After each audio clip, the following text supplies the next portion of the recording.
Hi there, this is Alvin from Dr. Wealth. Today, I'm going to give you 10 stocks, the top 10 stocks that were bought by fund managers in the last quarter, which is 3Q 2022. Just to give you a bit of background how these 10 stocks were being chosen, and it is solely based on the data that we collected, right? So it's basically based on the 13F filings, which is a requirement for funds that are large enough, which is more than 100 million size, and they are supposed to report their US holdings. So this is where the source of the information come from. And how do we decide on the ranking of these stocks is based on the number of funds buying the stock. So for example, if there are 10 funds buying this stock and versus another stock which have 5 funds buying it, so the first stock will have a higher ranking. This is because we are just counting based on the number of funds and not based on the amount of volume or value transacted. Okay, so if you have more fund managers thinking like, okay, I like this stock and buy it, so we think that is a stronger signal. Okay, so that's how this entire 10 stocks were being chosen.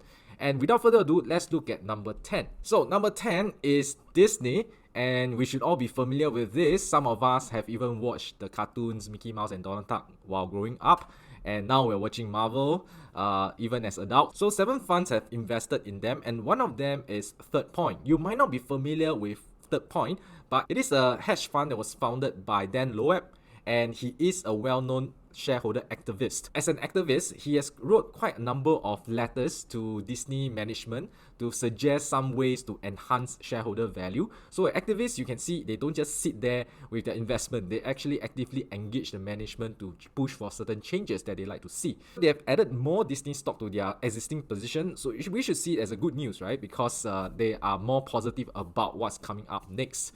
And just to give you a bit of background what is happening to Disney, right? And if you want more detail, do check out the other video that I did on Disney alone. I'll just give you a very speedy update on this. So if you take a look at the share price, I screenshot it, is at 95.69. It is not far from the COVID low of 85.96.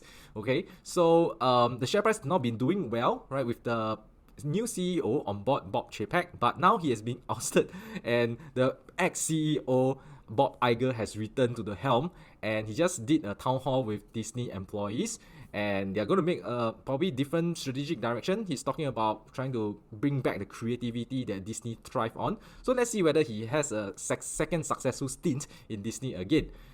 Next, number 9, we have PayPal. You should be familiar with this as well because it is likely that you have a PayPal account too. And just whether you're actively using it, that's another question, right? So for me, I don't. And I do have a PayPal account.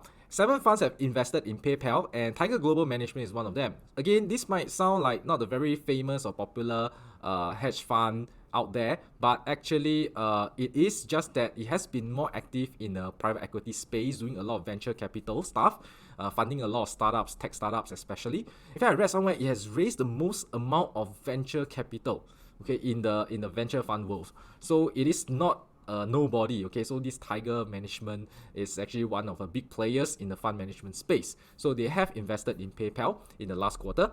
And for PayPal, it is a S&P 500 index component, and I did a ranking based on year-to-date return. It is the 8th worst performer, with it's down 58.24%. So that's more than half, right? In fact, I think the share price recovered. At one point, it was probably the worst performer in the entire S&P 500 index itself. So definitely, relatively to a lot of other stocks, it has fallen a lot more. Relatively looks cheaper as well.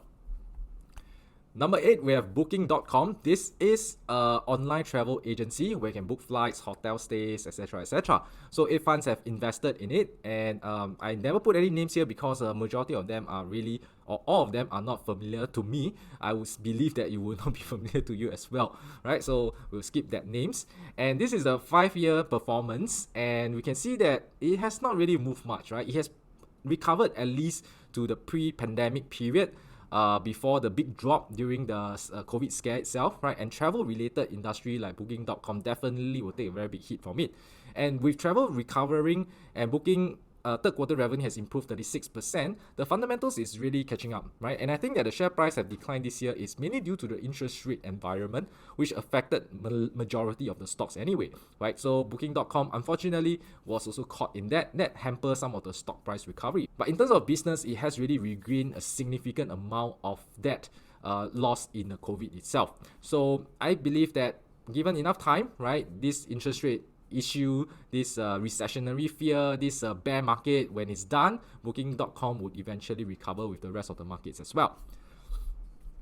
Number 7, Visa. This is also a very popular and famous brand. You might be carrying this in your wallet, or maybe now you're just using virtual cards in your smartphone, right? And 8 funds have invested in them, and Fundsmith is one of them. They are known to invest similarly to how Warren Buffett does it, right? Buy good company, high quality company that can compound over a long period of time. So they also like some of these American companies like Visa. They added position in the last quarter. And for Visa itself, there was some issues during COVID because Visa has one part of the business that's related to travel. Because of COVID, travel stopped, and Visa also took a hit in that part of their business segment. But they also have other areas like e-commerce spending, and using a card is a lot easier than using a lot of other means available, right? So Visa has been quite steady in terms of their share price movement. This is a 5-year chart again. So if you compare 5 years from 5 years ago and now, it has gained about 91%. So average out 10+% per year, average return not compounded. It looks pretty decent, right? Given that the market is quite bad this year, and it's still able to hold on to most of the gains from 5 years ago. And the share price remains steady and flat for 2 years, right? So this is not a surprising business to have this kind of stability, right? Every day, I don't know about you, but I'll be swiping the cards. Okay, Visa is one of the ones that I use besides MasterCard. Okay, so this is number 7. And we have number 6 with Alphabet, and 8 funds have invested in this tech giant. Dorsey Asset Management is one of them. So Pat Dorsey, this guy is the person who came up with this Morningstar investment framework, the MOAT framework. And if you know this MOAT ETF, and it has been very successful, it has been delivering very good returns, and it was really based on what Dorsey has created. So I would say he really knows his stuff, and he really knows how to find great businesses that have competitive advantages. So he has opened his own shop, Dorsey Asset Management, and he bought into Alphabet. Looking at Alphabet, past 5 years performance has been good as well, right? Similar to Visa, it's up 91% of the past 5 years. Even the downtrend this year did not seem to diminish the overall return too much. And talking about competitive advantage, Google search is still the king of search. I don't use any others. I don't know about you, right? Because I still find that the Google search results are a lot more reliable and a lot faster to get what I want. Okay, so that is Google or Alphabet for you. Number 5, Salesforce. 8 funds have invested in it. And again, these funds are not very famous, so I'll leave the names out. And this is a past 5 years performance, up 48%. And you can see the very big drawdown this year. Okay, so this is definitely a lot more volatile if you compare this to, say, Alphabet or even Visa. And I think that especially with interest rate environment, rising interest rate, it really hurt some of these software companies a lot more compared to those more traditional sectors like oil and gas, banks. So I'll give it some slack on this. Number 4, Alphabet again. This is not a typo, okay? This is the other ticker, which is GOOGL. The previous one is GOOG. What is the difference? The key difference is that this GOOGL is the one with voting rights. The other one doesn't have any voting rights. Okay, so if you ask me, definitely, for about the same price, why don't you buy the one with the voting rights?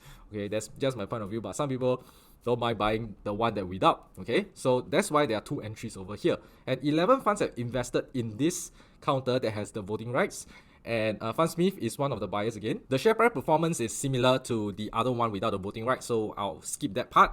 And let's move on to number 3, which is Amazon. 12 funds have invested, and Fundsmith again is one of them. So you can see that these big tech do have that kind of business quality that some of these fund managers are looking at, the kind of competitive advantages that they hold, and the compounding effect that they might provide for the investors. Okay, so we should take it, and I think it's not difficult to understand because we are even in fact using some of their services on a very regular basis, and we are very familiar with what they offer. So this is Amazon share price. It has gained 61% over the past 5 years. So relative to Alphabet, is not performing as well, right? And it's also closer to its COVID low of $89.25. So if someone managed to buy at the bottom of the COVID low and hold until today, you realize that majority of the gains that was made during the COVID tech boom was actually returned. And will it go even lower is a possibility, right? But you can see that over the past few years, the business have really grown, right? Just that they have overexpanded and now they are having to trim that excess capacity as demand comes down, right? And also interest rates are rising. The financing charges, all these are going up as well. Okay, so it's a bit of readjustment to the new normal, and I think they will get their groove back eventually. Number 2, Microsoft, another big tech. 13 funds invested. Bill and Melinda Gates Foundation Trust is one of them. Not surprising because Bill Gates was one of the co-founders of Microsoft. And this is the share price. It's very, very nice steady uptrend as you can see from the chart itself. And share price have gained 187% over the past 5 years despite seeing that drawdown this year, which is also relatively slight compared to a lot of other stocks that we have looked at currently. And now we come to number 1, which is Meta, another big tech. Or maybe we can't say it's big tech anymore because it has really lost a lot of its market cap. 15 funds have invested. Dorsey Asset Management is one of them. And for Meta, it's even performing worse than PayPal. Just now we said that PayPal was like the 8th worst in the S&P 500 index. For Meta, it is the 4th worst. Okay, and it's down 68% year to date, right? And it's all due to Zuckerberg's move to Metaverse and the inability to grow well in this climate where advertising revenue is shrinking. And at the same time, the Apple privacy issues are also hampering Facebook's targeting ability. So a lot of all these issues added up together has proven to be a very major drag to the Meta's share price. But it didn't stop a lot of all these fund managers buying this Meta, taking it to the number 1 spot in this ranking. And looking at its share price, it's now even trading below its COVID low. If you bought this stock 5 years ago, you'll still be losing 38%. Okay, talk about long-term investing, talk about buying and holding, right? So in situation like this, it may not be as easy as it seems. And if you're still holding this stock, maybe these 15 fund managers who bought this stock could give you some confidence. This is nonetheless the most bought stock by the fund managers in the last quarter. So in a nutshell, these are the top 10 compiled for you, right? First is Meta, second is Microsoft, third is Amazon, then Alphabet. So not surprisingly, seeing a lot of all these big tech companies, right? Because their business are easy to understand. We are in fact users of it. And we have Salesforce, Alphabet again, Visa, Booking, PayPal, and Walt Disney. Is there any stock in this list? Is also a stock that you have bought last quarter? Type them in the comment box and let us know. And remember to give me a thumbs up for this video and subscribe to this channel so that you will not miss another video like this again. This is Alvin. Goodbye.